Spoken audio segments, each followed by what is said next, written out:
विष्णूचा 9वा अवतार म्हणजे नक्की कोण? याबद्दल मतभेद बरेच.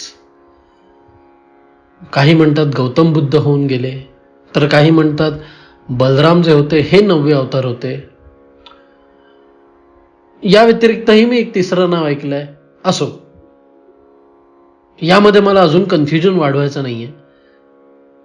कारण रूप कोणाचंही असो, गौतम बुद्ध असो किंवा बलराम असो किंवा अजून कोणते तिसरे महात्मे असो, आपल्या स्वतःच्या संसारातला अनुभव आपल्याला एक गोष्ट शिकवतो की कलियुगात या मायेच्या या संसाराच्या महासागराला जर तारून जायचंय तर त्यासाठी होडी नाव एकच, ती म्हणजे खरा मौन्य. अवतार कोणी असो, तत्व एकच, मौन्य, खरा मौन्य. श्रोतेहो नमस्कार. जय जय रघुवीर समर्थ. समर्थांनी रचलेले मनाचे श्लोक आपण बघत आहोत. 124 क्रमांकाचा श्लोक आपण बघतोय. मागच्या वेळेस आपण बघितलं की खुद्द परब्रह्म ज्यांच्या पाठीशी उभा होता असे पांडव द्यूतात हरले. राज्यच नव्हे तर पत्नी देखील हरून बसले. त्याच पत्नीचा अपमान करायला तिला भरसभेत उभं केलं गेलं आणि साहजिकपणे त्या पत्नीने आपल्या 5 पांडवांकडे स्वतःला सोडवण्यासाठी आशेनी नव्हे, अपेक्षेनी नव्हे, तर हक्कानी बघितलं. आणि तेव्हा तिला आपल्या मनात तिने बाळगत असलेल्या आशा किती फसव्या आहेत याचा तिला तेव्हा खुलासा झाला. तिच्याहूनही हतबल तिचे 5 मान खाली घालून बसलेले पांडव होते. एवढंच नाही तर दरबारातले इतर महात्मे, इतर महान म्हणले जाणारे व्यक्ती, भीष्म, द्रोण, शुक्राचार्य, हे देखील लाचारून बसले होते. And this was her moment of epic realisation. This was the moment. हा तो क्षण होता जेव्हा तिने या सगळ्या फसव्या आशेंना बाजूला टाकलं आणि त्या परब्रह्माला, त्या कृष्णरूपी परब्रह्माला मनोमन अनन्य भावाने आवाज दिला. आणि पुढची त्याची लीला आपल्याला माहिती आहे. श्रोतेहो, माझी बहीण मला मागच्या आठवड्यात विचारत होती, माझी चुलत बहीण मला विचारत होती की कसं त्या परमेश्वराबद्दल आपल्याला प्रेम बसेल. तेव्हा जर मला तिला काही सांगता आलं तर एवढंच होतं की या जगाची नश्वरता, या जगाचा खोटेपणा जेव्हा आपल्याला समजतो तेव्हा आपण या जगाला पाठ दाखवतो. आणि या जगाला एकदा पाठ दाखवली, या मिथ्येला एकदा पाठ दाखवली की आपण त्या सत्याला सन्मुख होऊन जातो, त्या परब्रह्माकडेच वळतो. जसे समर्थ म्हणतात, भवा भक्षिता रक्षिता रक्षवेना. एकदा हे जगच गिळून टाकलं आपण, या जगाचं सत्य काय एकदा ते कळलं आपल्याला, उमजलं, आकळलं की मग ते जग उरतच नाही ना. मग तो परब्रह्मच दिसतो, मग त्याच्याबद्दलच प्रेम का नाही होणार. आणि त्या श्लोकाचा पुढचा भाग आपण आता बघणार आहोत, ज्यामध्ये समर्थांनी हे सांगितलंय, कळी लागी झाला असे बौद्ध मौनी, नुपेक्षी कदा देव भक्ताभिमानी. श्रोतेहो, या 9व्या अवताराबद्दल बोलताना मला खरं तर ज्योतिषशास्त्र आठवतं. ज्योतिषशास्त्राचं 9वं घर आठवतं, पत्रिकेचं 9वं घर. 9वं घर कायम असतं हे गुरुचं घर. 9वं घर असतं लांबच्या प्रवासाचं घर. आणि 9व्या अवताराचं आणि या 9व्या घराचं खरंच काहीतरी कनेक्शन दिसतंय. कारण हा जो परमार्थाचा लांबचा प्रवास आहे, हा गाठण्यासाठी गरज गुरुची तर आहेच.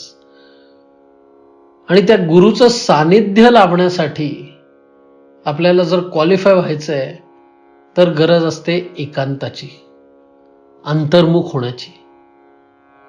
आणि हा एकांत घडवतो मौन्य. पण गुरु सहज मिळत नाही, मौन्य देखील सहज साधता येत नाही. का नाही सहज साधता येत? खरं मौन्य म्हणतोय मी. आपण खरं मौन्य काय, खोटं मौन्य काय, पण बघणारच आहोत. पण का नाही साधतायत?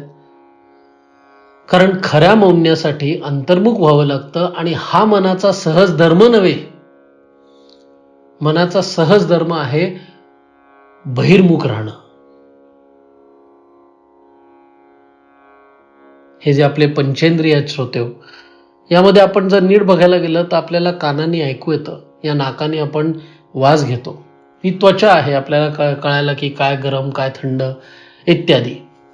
आणि हे जे 3 सेन्सेस आहेत, हे तिन्ही गोष्टी रेजिस्टर करतात. आपल्याला कानाने फक्त ऐकू येतं, कानाने काय बाहेर पडत नाही. आपल्याला नाकाने फक्त वास घेता येतो, श्वास आत घेता येतो, आणि स्किन आपल्याला फक्त ते रेजिस्टर करून देते की काय गरम आहे आणि काय थंड आहे, बस. आणि हे सगळे सेन्सेस जेव्हा आत रेजिस्टर होतात आणि आपल्या आतमध्ये जेव्हा त्यांचं रिॲक्शन होतं, ते बाहेर पडतं एक तर डोळ्यांनी, नाही तर मग या वाणीनी. म्हणजे हे जे आपले पंचेंद्रिय आहेत, हे सगळं काही रेजिस्टर करतात, पण जे काही आत घडलंय हे बाहेर पडतं फक्त डोळ्यांच्या द्वारे. कोणाच्या तरी डोळ्यामध्ये आपण बघू शकतो, नाही तर मग त्याच्या मुखाने. आणि या दोघांपैकी अर्थात मुखाने जास्त प्रबळ.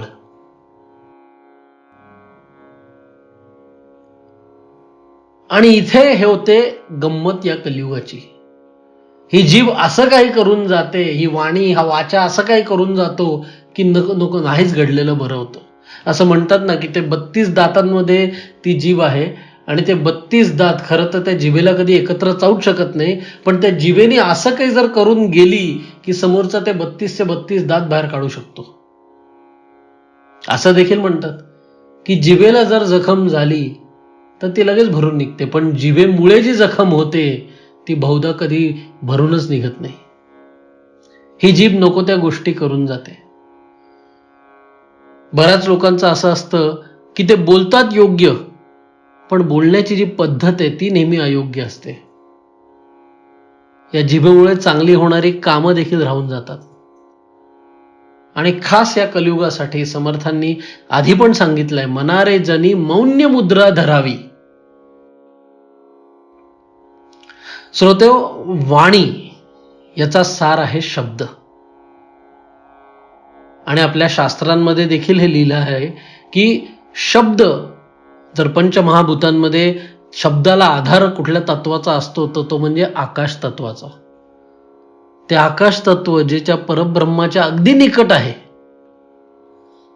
आणि त्यामध्ये विलीन होण्यासाठी त्या आकाशाला केवळ आपला मीपणा सोडायचा असतो. त्याचप्रमाणे आपण जर या शब्दाचा त्याग केला तर आपण देखील त्या परब्रह्मामध्ये विलीन होऊन जाऊ शकतो. आणि ते करण्यासाठी शब्दाचा एकदा त्याग केला की राहतं मौन्य.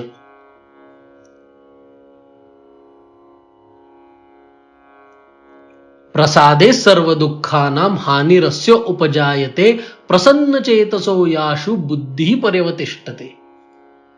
एकदा मन शांत झालं की बुद्धी ही स्थिर स्टेडी होऊन जाते, आणि ती स्थिरता, त्या शांतीसाठी आपल्याला लागतं मौन्य. पण मौन्य म्हणजे नक्की काय? इनफॅक्ट महत्वाचं आहे आपल्याला हे समजण्यासाठी की मौन्य म्हणजे नक्की काय नाही. फक्त तोंड बंद ठेवणं, काही न बोलणे, हे मौन्य आहे का? असे काही लोक करतात की आज दिवसभर बोलायचं नाही, पण मग पाठीवर रेगावडत बसतात सांगायला की मला भूक लागलीये. हे मौन्य आहे का?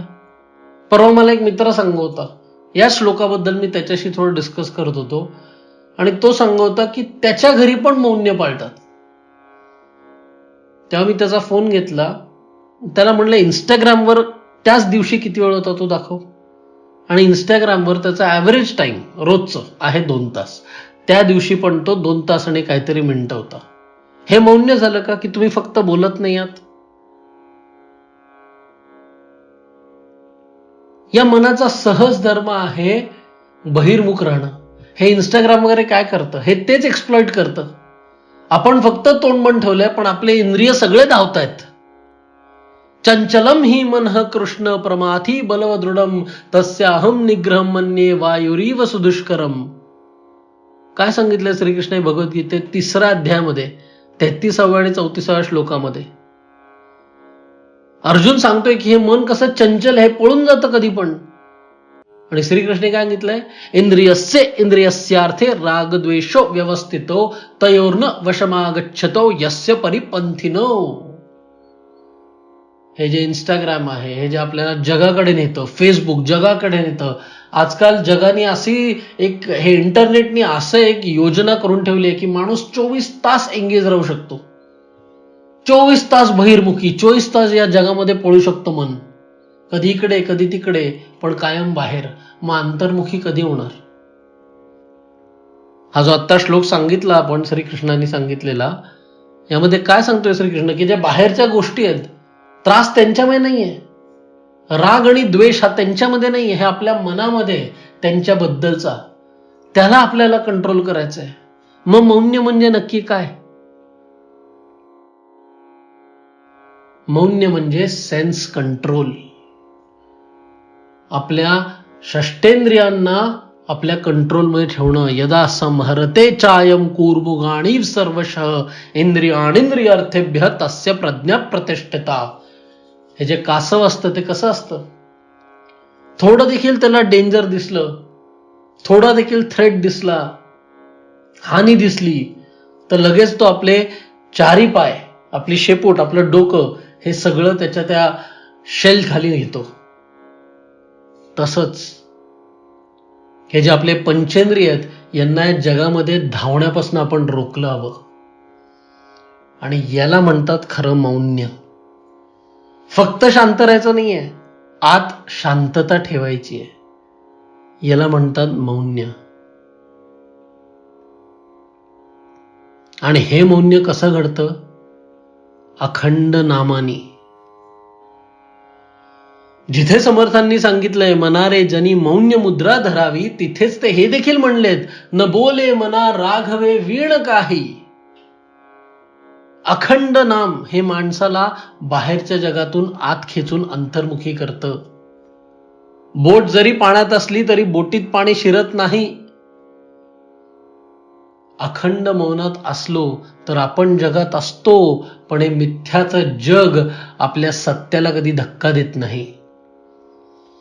आपूर्यमाणमचल प्रतिष्ठम समुद्रमापः प्रविशन्ति अद्वत् तद्वत् कामायम प्रविशन्ति सर्वे स शांतीना शांतिमाप्नोति न कामकामी. एका महासागरामध्ये 4 दिशांनी पाणी आत भरत राहतं, पण त्या महासागराला फरक पडतो का? नाही. त्याचप्रमाणे ज्याला हे कळलंय, आकळलंय, आणि त्याप्रमाणे ज्यांनी मौन्य घडवलं आहे, त्याच्यामध्ये या जगातले सगळे व्यक्ती, गोष्टी, पदार्थ सगळे उतरत असतात, पण त्याला फरक पडत नाही. त्याला सगळे दिसत असतात, सगळ्यांना तो भेटत असतो, पण तरी त्याची आतली जी शांतता आहे ही कधी भंग होत नाही. आणि हे घडू शकतं मौन्याने, आणि ते घडू शकतं अखंड नामाने. हरिओम तत्सत.